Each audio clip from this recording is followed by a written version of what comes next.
Welcome back to Chow Time Pods. Your host, Ray. We got a video today from the Modern King. For the first time, possibly in history, women are admitting they want daughters, not sons. Oh, don't worry. This is certainly going somewhere. Having a son is seen as an extreme burden to women around the world. Burdens, really? And how is raising a son different than raising a daughter? You are expected to birth them, educate them, and shield them from conditioning from other boys. All this without acknowledgement. Oh, so some women want acknowledgement for being a good parent? You would I'm think confused. that just What? being a good parent would be reward enough in itself. In Yeah. fact, that very same son may grow up to take his mother's rights away. Oh yes, there are a lot of individuals out there that will try to convince some women that they need to be fearful of their own children in the future. But may I be very specific? Isn't that crazy? Be scared of your own son because your son's gonna take your own rights away. It's only the boys that they're talking about. They would never mention the girls.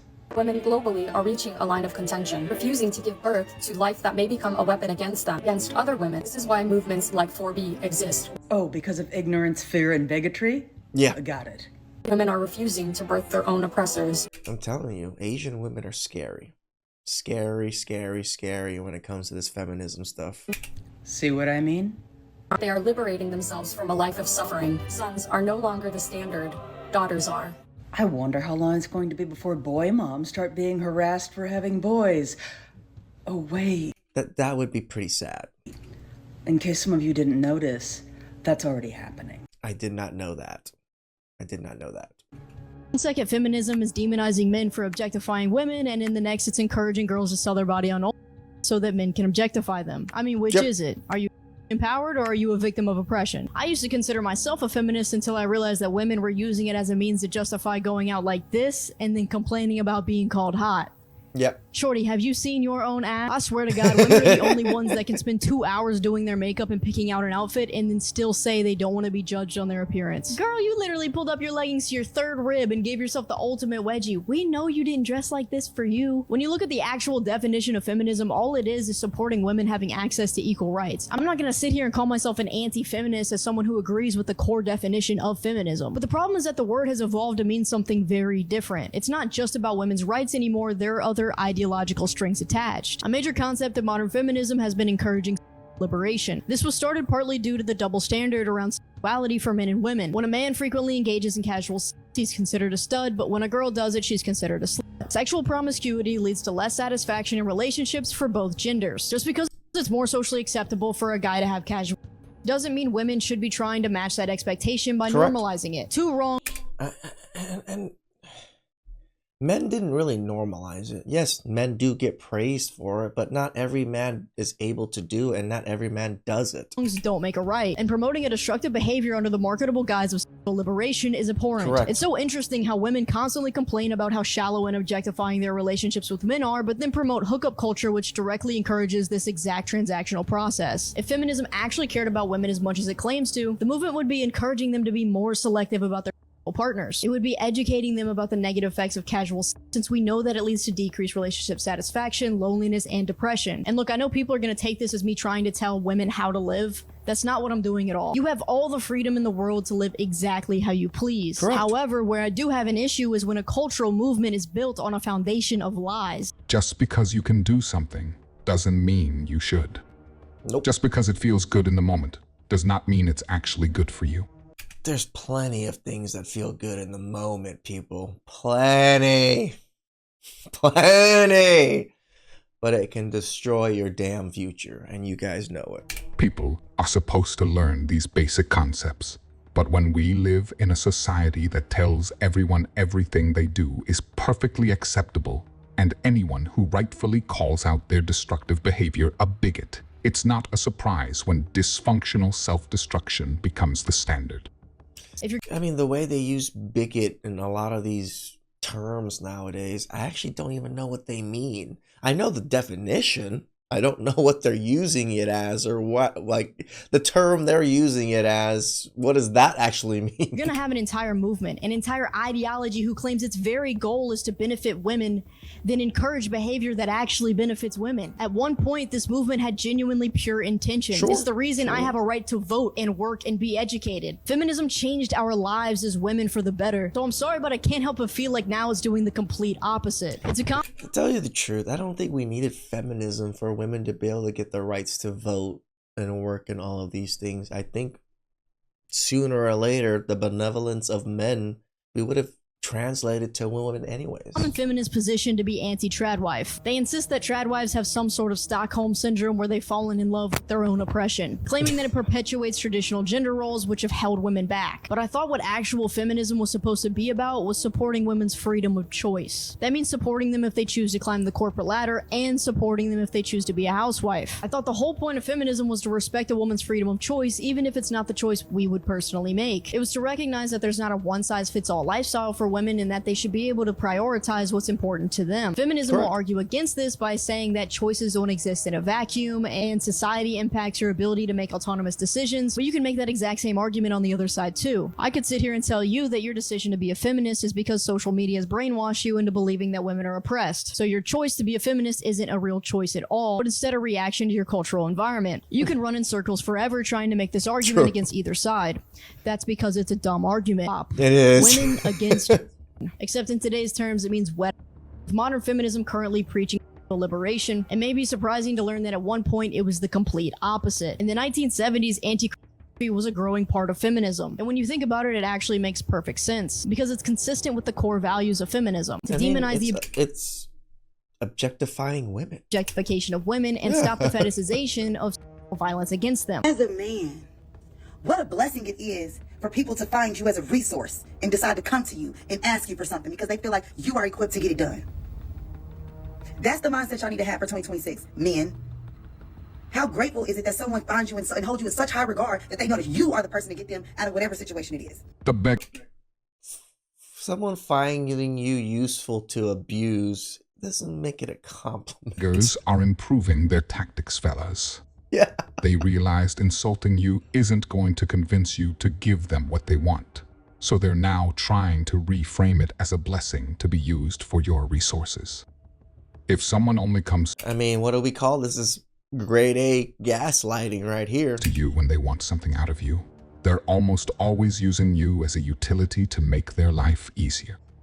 Helping those in need is a good thing, but there's a big difference between helping someone in need and being used by someone who is scheming for personal gain. If they start the video off with "as a man," just know they're about to say some bull. Notice how she said what a blessing it is for people to come to you for your resources. So the resources that you work hard for, you should be thankful that people are coming to you trying to take it from you. Men, what y'all need to take into 2026 is stop giving away your resources to people that don't deserve it. Stop giving your resources away to these dry beggars that come online that just want to use you because they don't have it for themselves. Oh no, I'm devastated.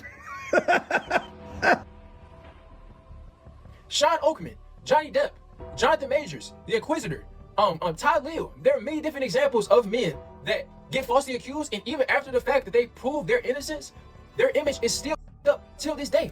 You know what I'm saying? How many movies did Johnny Depp get ripped from him because of that whole Amber Heard situation?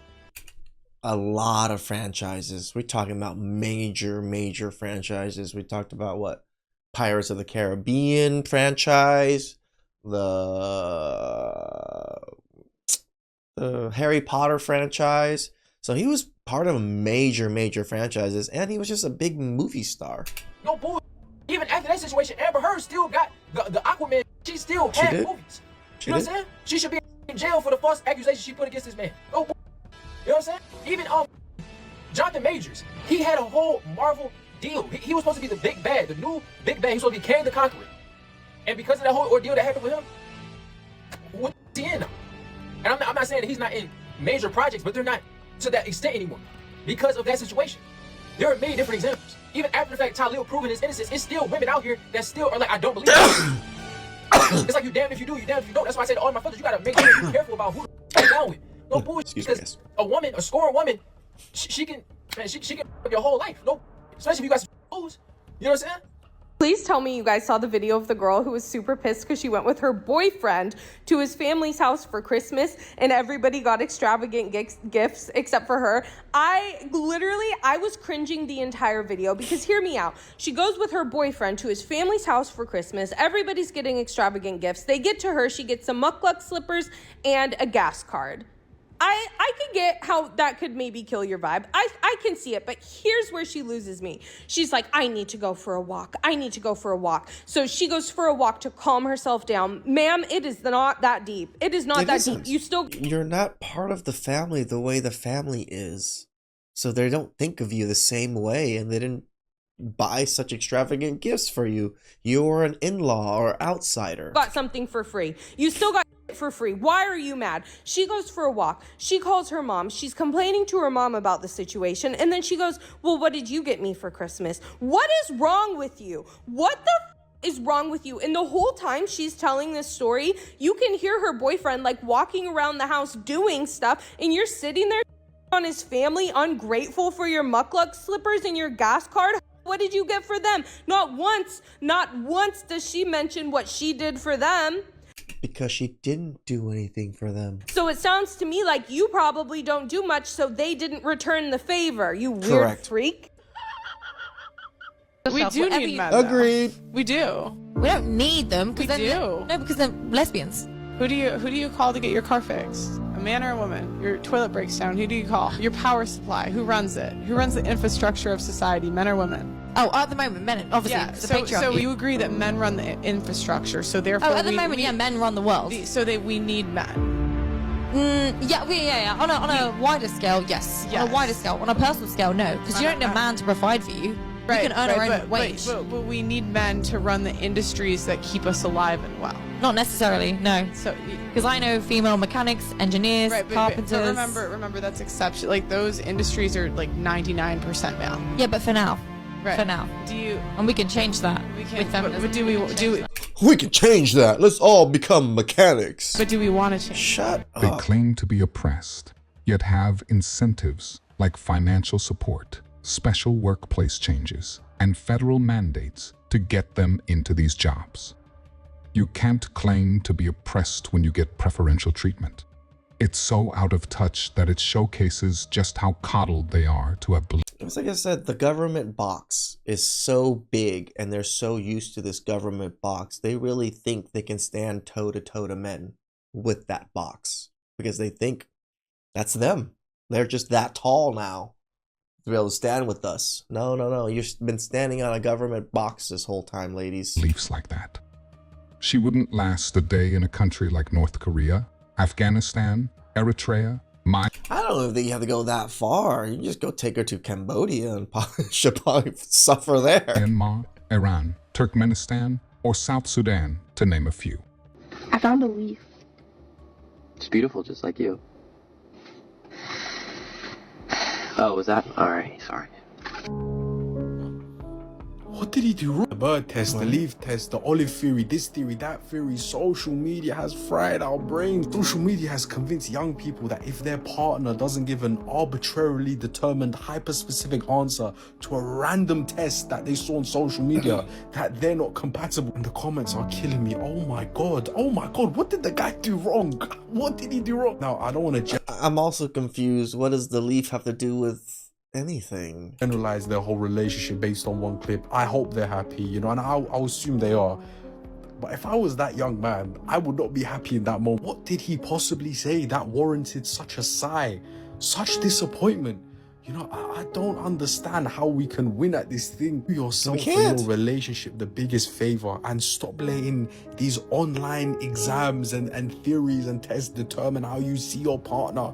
There's no psychology back. It's like, do you like the guy? If you like the guy, then act like you like the guy and you're probably gonna live a decent life. Find it. Today, my daughter learned 2 very important lessons about life. Number 1, don't use your money when you can use a man's. And number 2, men be lying, okay, constantly. Let me tell you what happened. She got a slip home from school today that said she needed $10 for a field trip. I said, cool, I got $10, but then I thought, you know what? Now would be the perfect opportunity to teach her. you don't have to pay for nothing when you have men in your life, right? So I said, we're going to call all the boys. We're calling uncle, we're calling both grandpas, and we're calling your dad, all right? So wow. We start with Pawpaws, because Pawpaws, they're the easiest ones, right? Start them slow, guaranteed results. First Pawpaw, she doesn't quite know that you can't just ask for money on the hello, right? So as soon as he answers, she goes, hi Pawpaw, I need money. Luckily, this is the Pawpaw, he really don't get them, you know? He said, how much you need? She said $10. She said cent. She sees that it pops up in my text thread. She says, thanks, Pawpaw. Okay, next. Click. He texts me, he said, did she say next? I said, yeah, she did. So I have to teach you to be a little bit more subtle. So I say, when this Pawpaw answers, ask about his day, then ask for money. So she does. He answers. She says, hi, Pawpaw, how was your day? He says, my day was good, sugar. How was yours? She said, my day was good. I need money. She did. They're just teaching young girls how to manipulate men. This is so diabolical right now that we're listening to this. He asked about his day. All right, we're working on it. He says, okay, how much you need? She said, I need $10. She said, what's this for? She said, a field trip. He said, what you need to buy? Now, at this point, I'm realizing there's too many questions happening. I'm gonna have to talk to him about that. But he does send the money. She opens a text thread. She said, did you send it yet? He said, no. How do you want me to send it? She said, Apple Pay. So he does send it. She sends him a cute little voice message and says, Papa, you're the best. And she gets her money. Now she's excited. She's like, oh, I only needed 10. Now I got 20. Let's keep going. She calls her dad. Her dad answers and gives her a whole lecture about how she shouldn't be asking for money. I don't like that, right? Not only that. My man. My man. At least sounds like a good father. Her dad says he's going to send it at the end of the call after this long lecture. And he never sends it, right? She check it, he don't send it. She said, I call him back and said, no, we don't ask twice for money. You never ask twice, right? So she said, okay, uncle. Call uncle. He answers. She says, hi, uncle. How was your day? Great. My day was good, too. Can I ask you something? Can I have some money? Perfect.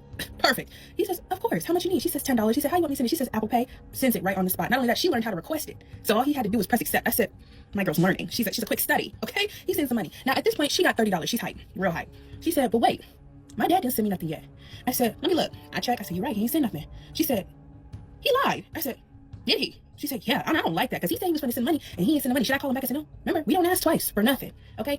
She said, well, I'm going to have to tell him about lying because we don't lie. Period, Gray. Period. We don't lie. She said, I really don't like that because that's my dad. How he can't send me $10? Right. How he can't send me $10? She said, he got $10. The entitlement starts. Right? I said, and he do. And he do. She said, men be lying.